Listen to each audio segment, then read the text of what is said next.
Alam niyo po ba yung cup? Yes, very good. So, our story, ang bida po sa story natin ay si Lina. Si Lina ay isang estudyante. Yes, opo.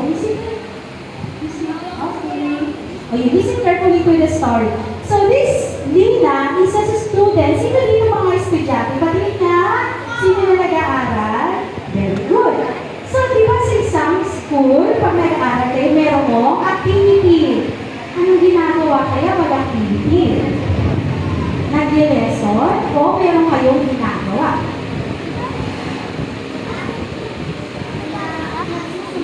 Nagsusulat, it could be. But this one, this activity, they're going to use a cup. This cup, for example. So their teacher assigned them to choose, to pick one of the cups.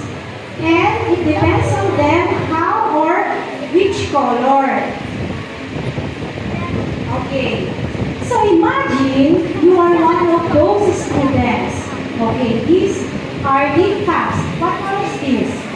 Red. How about this one? What color? Green. This one? Blue. This one? Oh, very good, very active. And this one? Purple. How about this one? Pink? Brown. How about this one, Dea? Gold. Alright. This one? Silver. It's a bird. Flower, very good. And on their activity, which of those cups, if you're going to choose, ano pipiliin nyo doon? Pink. Who else? Ano pang color pipiliin nyo doon? Red. Blue. So, kapag activity, yung mga bata nag-uunahan. Ako gusto ko yung ganito, red, parang yung gusto ginagawa nyo. So, bakit si Lina, she remembered what? Ano sabi ng mama at papa niya? You listen, be patient, and be respectful. Paano ba kayo magiging patient? Nag-aagawan sila, anong gagawin? Kapag nagtutula ka na gunan, anong gagawin? Diba? May pinagawa activity o sige, tingnan na kayo dito. Anong gagawin nyo? Be patient. Paano yung patient na po yun? Yun niya. Very good. Hinihintay yung turn. Gaya ng ginawa ni Lina, hinintay niya na siya yung sabihan ng teacher na, o sige, Lina, it's your turn to pick your own cup. Then, ano ang natira na lang? Sad to say, from all those beautiful cups, ang natira na lang ay simple white cup.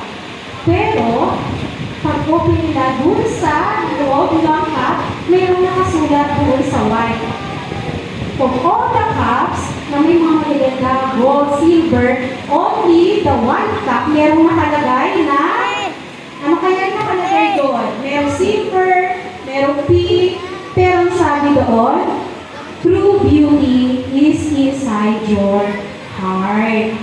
So, yung mga colorful, beautiful na cups, walang nakasulat. Subalit, dun sa white cup, meron sinulat si teacher na true beauty found in your heart.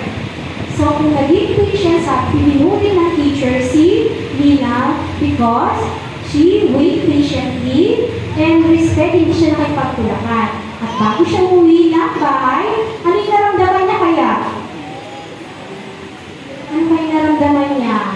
Masaya. Bakit po? Masaya. Masaya siya kasi bakit po siya proud?